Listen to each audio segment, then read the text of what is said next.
মানুষের টাকা হইলে ভয়ঙ্কর রূপ বাড়ে আর অহংকার বাড়ে। বিশ্বাস করেন, যদি এটা আমার সৌদির ম্যাডামকে আমি না দেখতাম তাহলে বুঝতাম না। আমি প্রথম আইসা যে শাশুড়ির জন্য দেখছি আমার ম্যাডামে এমন একটা জিনিস নেই, না তো খায় নেই। লাস্টে এমন একটা সময় এলে সে শাশুড়ির মৃত্যুর কারণ হইল আমার ম্যাডাম। বিশ্বাস করেন। আসসালামু আলাইকুম দেশ ও প্রবাসী কলিজার ভাই বোনরা, আবারও সবাইকে আমার নতুন একটা ভিডিওতে স্বাগতম জানাই। তো আমার মতো প্রবাসীরা যারা আমার ভিডিওগুলো ব্লগগুলো দেখেন প্রতিদিন, অবশ্যই সবাই আমার কথাগুলো শোনেন, বুঝেন। ইভেন আপনারা টিকটকে বেশি অংশ কমেন্ট করেন সবাই যে আমার কথাগুলো কতটুকু সত্য। আর আসলে আপনাদের কমেন্টগুলো হয়তো উত্তর দিতে পারি না, আমি দেখি অনেক কমেন্টই দেখি, ভালোও লাগে শুনলে। যারা প্রবাসী আমার সাথে একমত হন, কমেন্টেও বলেন হ্যাঁ আপু আমারও একই অবস্থা, আমার ম্যাডামের মনে এসে খুব ভালো লাগে শুনলে, বুঝছেন। তো অনেকেই জানেন বৃহস্পতিবারে আসলে তো অনেক কষ্ট। বৃহস্পতি শুক্রবার 2 দিন তো প্রতিদিন তাদের মেহমানে ইসি বকস করে জামবাড়ি জায়গা কাজ করতে করতে। তো আমি না প্রথম, এখন বেশি কষ্ট হয় আমার, আগে এত কষ্ট হইতো না। হয়তো বৃহস্পতিবারে লোকজন আসলেও এত কষ্ট পাইতাম না, এত কাজ করতে হইতো একটু কম, একটু মায়া করতো। আমার সৌদির ম্যাডাম না আগে এরকম ছিল না, এখন দিন দিন ভয়ঙ্কর রূপ। আগে প্রথম যখন আসছি আমি ছোট্ট একটা বাড়িতে উঠছিলাম, ছোট্ট বাড়ি না, বাড়িটা কিন্তু বিল্ডিংটা 4 তলা ছিল। 4 তলা হলেও এটা আমার মালিকের বাপের বাড়ি ছিল, মানে বাপের নিজে তৈরি করা 4 তলা বিল্ডিং। এক একটা প্লটে 2টা করে, 2 সাইডের 2টা প্লট ছিল এক একটা তালাতে। তো 2 সাইডে 2 ভাই থাকতো, মাঝখানে এক ভাই থাকতো, একটা ভাড়াটিয়া থাকতো। উপরতলার শুধু ম্যাডামের মানে মালিকের মায়ের দুটা প্লট থাকতো, তার জন্য যে সে তার ছেলেরা আসলে, অন্যান্য ছেলেরা আসলে থাকতো। তো আর একদম উপরে ছাদের উপরে আবার আলাদা করে রুম করছে, ওইখানে ম্যাডামের মা থাকতো, সরি মালিকের মা থাকতো। আমার মালিকের মা থাকতো।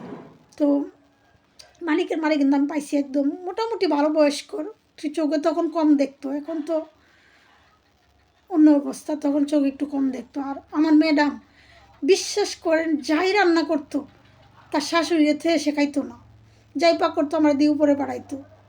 গরিব ছিল তখন, একদম গরিব, টাকা পয়সাও তেমন একটা ছিল না আমার মালিকের, কিন্তু যাই করুক সে তার শাশুড়ি থেকে গেছে আমার বাড়ি দিয়ে পাঠাইতো, দিয়ে গেছে, আমিও দিয়ে আসতাম শখ করে। ভালোই লাগতো এগুলো দেখলেও আমার। প্রায় 4-5 বছর পরে একটা সময় আসলো যে আমার মালিকের নতুন একটা বাড়ি কিনলো। এই দেশে তো একটা কমন নিজস্ব বাড়ি থাকতে হবে, নাহলে এখন তো সৌদি আরবে নিজের বাড়ি না থাকলে মেয়ে বিয়া দেয় না, ছেলের নিজস্ব বাড়ি থাকতে হবে, বাপের বাড়ি থাকলে হইব না, ঠিক আছে। তো মালিকের নতুন বাড়ি করছে, ওইখানে গিয়ে বর্তমানে যে বাড়িতে আছে তো বিশাল বড় বাড়ি, ঠিক আছে। আগে তো ছোট্ট প্লটটা ছিল, খুব কম রুম ছিল 3টা, বাথরুম ছিল 2টা, 3টা বাথরুমও ছিল, 3টা রুম ছিল 4টা, ড্রয়িং রুম নিয়ে এত কষ্ট হয়েছে না। তো যখন নতুন বাড়িটা রাখলো এখানে এসে কিন্তু তারা 1 মাস আগে পার হয়ে গেছে। মালিকই চাইছিল কি জানেন, যেমন প্রত্যেকটা সন্তানের চাই যে আমি একটা জিনিস করছি আগে আমার মা বাবাকে দেখাই। বাপ তো ছিল না, তাদের বাবা নাই। তো আমার মালিককে কইতেছে আমার সামনে, আমি তো, ওরা তো মনে করে যে আমি আরবি বুঝি না, আমি তো সবই বুঝতেছি, আর ম্যাডাম জানেও যে আমি বুঝি। তো বললো যে মা আমরা উঠার আগে একদিন মারে নিয়ে ঘুরায় আসি, সে ডাইরেক্ট না করলো, বললো আমরা আগে উঠি। আচ্ছা, যখন উঠছে প্রথম তারা 10-15 দিন এসে কাজ করছে, করে 1 সপ্তাহ শেষে দিয়ে আমার সহ নিয়ে উঠছে, একদম সব কিছু নিয়ে একদম উঠে গেছে। যেদিন উঠছে পরের সপ্তাহে মালিকে কইতেছে তো সব কিছু তো মোটামুটি ভালো গোছানো হয়েছে, তো মারে কালকে নিয়ে আসি, আগামী শুক্রবারে মায়ের দেখে যাক। আর মার কিন্তু, আমার মালিক একমাত্র আদরের ছেলে ছিল আমার মালিক।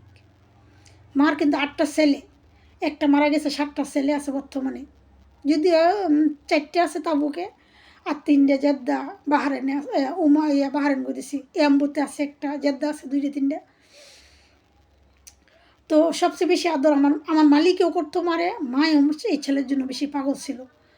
তো বলতেছে কি মারে নিয়ে আসি, আমার ম্যাডাম বলতেছে না না এই সপ্তাহে না, আমি এখনও গুছাই নেই কিচ্ছু, এই না সেই না, এখন মারে আনতে পাগল হয়ে গেছে। তো মা একটু চোখে কম দেখে, তো ঠিক আছে আনতে যেতে দিব না। অথচ কিন্তু মার জন্য আমার মালিকে একটা আলাদা রুম সাজাই নিছে মার জন্য, শুধু সব কিছু সাজানো হয়ে গেছে, তবু এই সপ্তাহে আনতে দিবে না। যেদিন আসার কথা ছিল এই দিন রাত্রে আমার মালিকের মা একদম অসুস্থ, অসুস্থ। হ্যাঁ মালিক ম্যাডামে তো কইছে যে এই দিন আনার কথা ছিল, বৃহস্পতিবারে শুক্রবারে আনবো, বৃহস্পতিবারে কইছিল, তো সে না করলো, দিব না। শুক্রবার দিনকে রাত্রে বেডি অসুস্থ। আমার মালিকের মা অসুস্থ, মেডিকেলে নিছে। মেডিকেলে নিছে 2 দিন ভালো রয়েছে, একটু নর্মালে, 3 দিনের দিন একদম আইসিইউতে এমন অবস্থা হয়েছে।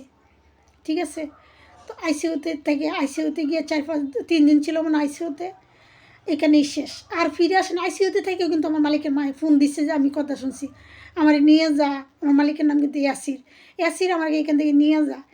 তো বলতেছে কাজে একটা মেয়ে ছিল, হ্যাঁ কইছে মারে বুঝায় কালকে নিয়ে যাবো মানে একটা বাইল দিল আর কি, সুস্থ না হলে তো আনবো না। কিন্তু আল্লাহর কি কুদরত, এই সন্তানের সুখে সুখে বেডি আইসিইউতে মারা গেল, মরা লাশ নিয়ে এলো, মায়ের বাড়ি দেখা হইলো না। আমার মালিক এখনও কান্না করে, বিশ্বাস করো আমার এগুলো খুব কষ্ট লাগে।